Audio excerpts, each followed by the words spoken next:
Hello there. My name is Valerie Fitzpatrick, and I'm here as your facilitator today. I'm here to help you through your conflict. But before we begin this facilitation session, let me share a little bit with you about the process so you'll know what to expect. I want your expectations to be reasonable. I want your expectations to be met. So in order for this to happen, I think I should explain a few things to you about this process.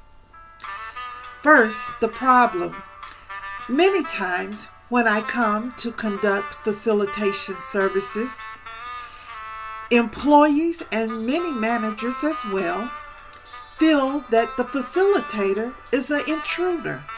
This is someone that is coming from the outside trying to run what's going on in the inside. Because of that feeling, many employees and managers also are reluctant and resistant to actively engaging in the facilitation process. However, the process cannot work effectively without you.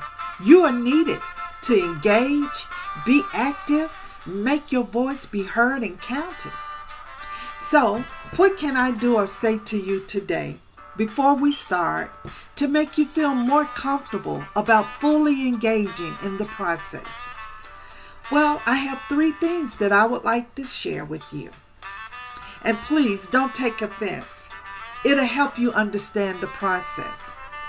So, many employees feel that when I come in, I'm stirring up the conflict, and therefore I'm a part of the problem. So the first thing that I would like to share with you is I am not the problem. I am not a part of the problem. The problem existed before I came and met you today. I am here because there was a problem before I got here. So the first learning tool to set your expectations is that I am not the problem, nor am I a part of the problem. With that in mind, I ask that you give me and the process respect, as I am totally committed to respecting each of you all, your views and your opinions, as well as your perspectives. And we'll talk about that, perspectives, later in the day. Secondly, to set your expectations realistically, I would also like for you to know that, well, let's hold up. Many employees feel that, why is this individual coming in? They can't offer any real solutions. They don't know the key players. They don't have any clout. They don't have any authority to tell me what to do or to tell my management official what to do. They don't know how things really go on around here. So they really can't help. Why are they here? For employees that feel this way, I must say, I agree with them. They are absolutely right. I am not the solution. And that is the second point. I am not the solution. But guess what? And let me explain.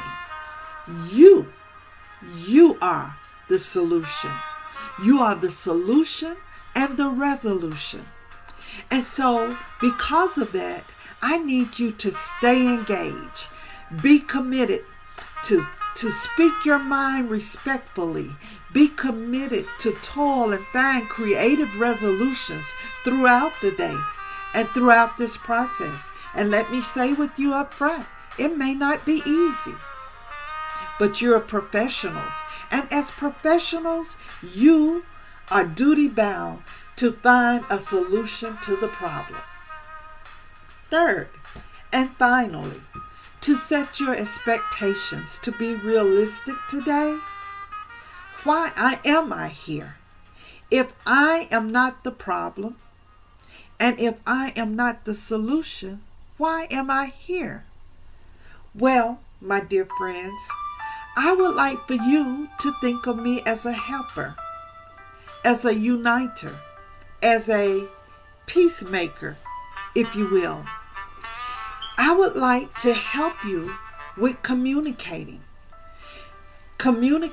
through some of the difficult times that you have experienced in the workplace thus far. I would like for you to be able to communicate your feelings, but also I want to help you to put yourself in the other person's shoes. I want to help you to see things from different angles, not just one angle, but from several points of views. This is how we reach a resolution. When we open our eyes to other people's perspective and then we compromise to a resolution. I would like to unite you all back together again as to have a working relationship. Would love for you all to be good co-workers. Sometimes that happens and sometimes it doesn't. I would love for you all to have good working relationship with all of your management officials. It's my goal to help you with this. However, if I'm not totally successful with that today, I want your expectations to be reasonable. And know that building good relationships, once trust has been broken, it takes time and it's a process. But with commitment, you can do it. I know you can. So, that is why I'm here. I'm here to help you. I'm here to help you to communicate and discover and explore creative ideas and solutions to this conflict. I'm here to try to help you unite back again as a cohesive work group. And being the peacemaker that I am here to help restore a more harmonious work environment for all of you. This is what I hope to do for you today. Now, what can you do to help this process? I have 3 C's that I want you to take on today. Your first C is I'm asking you to bring your character, your good character. Bring your character into this facilitation service. We need it in order to be successful. Secondly, I'm asking you to communicate. Without communication, we cannot come to a collaboration and a resolution. 3, I'm asking you to be committed, not just today for the facilitation. I'm asking you to be committed to working on your working relationship for the remainder of your working career. Wow, what a big thing I ask of you. But you are a big person, and I know you can do it. Now, finally, I leave you with this question before we begin. Are you a troublemaker or are you a problem solver? Let me ask again. Are you a troublemaker or are you a problem solver? I like problem solvers, but let me tell you what a troublemaker is in the workplace. Troublemakers are those individuals, and hopefully it's just one. I'm hoping there are none. But troublemakers usually are those individuals that initiate conflict. They either initiate conflict with an individual or with the work group, or just interfere with work productivity. Troublemakers are those individuals that when they see peace coming back or the workplace being harmonious again, they go and they start stirring that pot right back up so that they can get some good old conflict going on in the workplace. Those are my troublemakers. Troublemakers also are generally very discontent in the workplace. Each day and every day they can spot what's wrong and never spot what's right. Never do they have a solution to the conflict or the problems that they see. They just see and complain about things that are going wrong. But Let's don't worry about the troublemakers. Let's talk about those problem solvers. That's what I like.